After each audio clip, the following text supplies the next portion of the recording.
Hello everyone, it's Shel C from PaperOcotilloStudio, and today I'm sharing with you a new art journal page that I did in my Nature Spirit journal. In the name of efficiency and trying to get things straightened out in my life this year, I decided I need to finish some of my art journals. This one probably has 4 pages left in it, and the theme of it is, things from nature.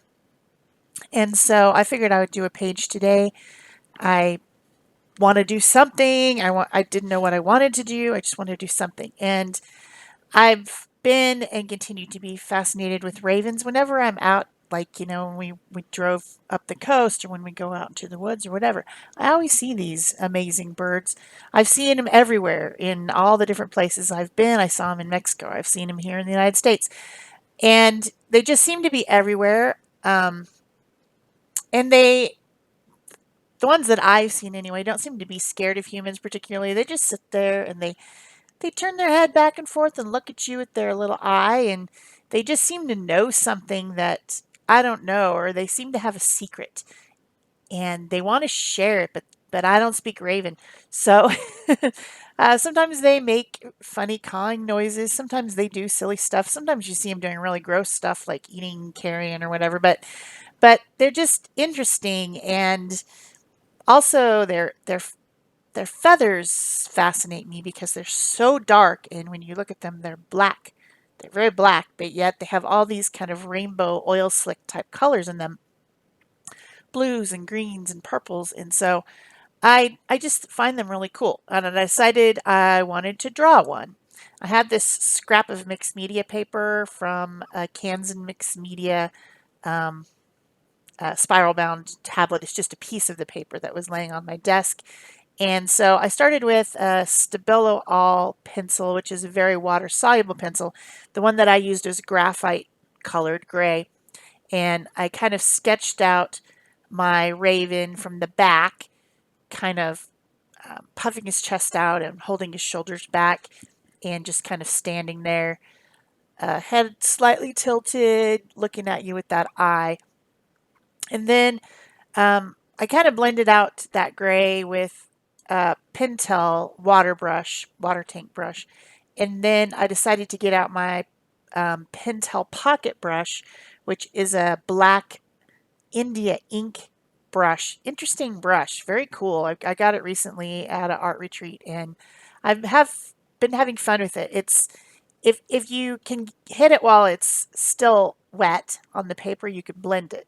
So that's what I did. I just kind of was blending around with my water brush and drawing in some lines, making darker and lighter areas on my image with this Pentel pocket brush.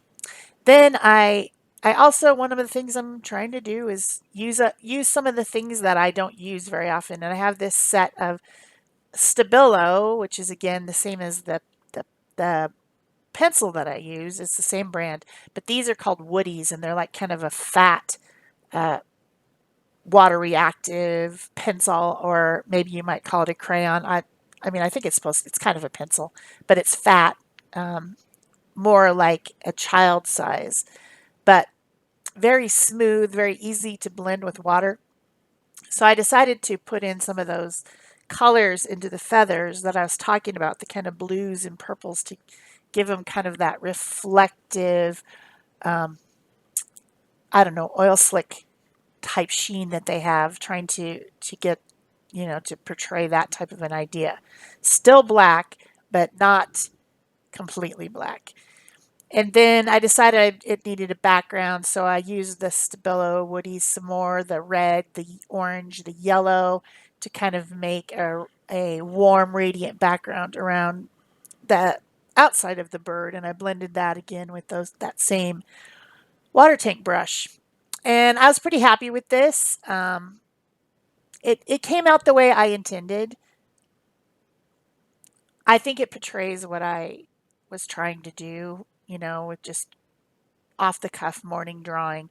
And it was fun to draw. And I thought, well, I should do something with it. So I decided then, when I'm talking about doing something with some of these almost but not quite finished journals, that I would make a journal page with it. So I tore around the edges just to make it a more interesting shape. And I got out my journal to try to make it into a page. Oh, I guess I gave it a good dry first. Now this Stabilo woody pencil stuff is water soluble, highly water soluble. So I'm going to need to spray this page. I thought about going over it real quickly with the brayer with some fluid matte medium to seal it before I used it, but I thought, I'm just going to go put it in the book. But I will give this page a complete spray with a spray sealer outside where, because when the two pages stick together, when the two pages are put together, that could smear one page onto the other because of that type of a medium. I thought about putting it on that first empty page. I decided no, I wanted a 2-page spread. So I'm looking through the book, find a place to put it. This is a handmade journal, and if I remember, I'll put in the iCard the directions for making this type of a journal.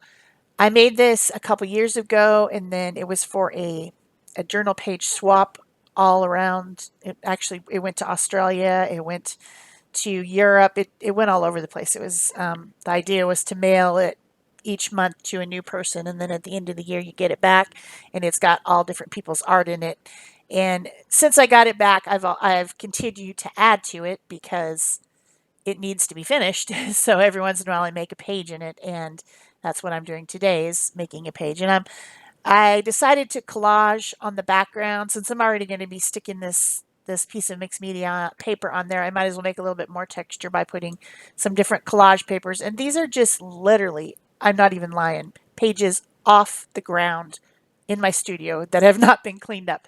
They have their deli paper from underneath. Sometimes when I work on projects, I put pieces of deli paper underneath my project. And then when I have extra paint or ink or I need to clean off a stamp or something, that paper is there. It's under paper basically.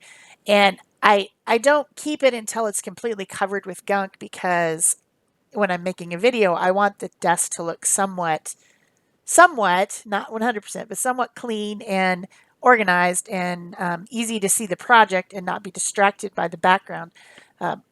Before I made videos, I used to just put a huge piece of newsprint type paper on my desk and I would just let it get painty and crazy and I didn't change it out. I just kept it until it was so crusty that I needed a new one.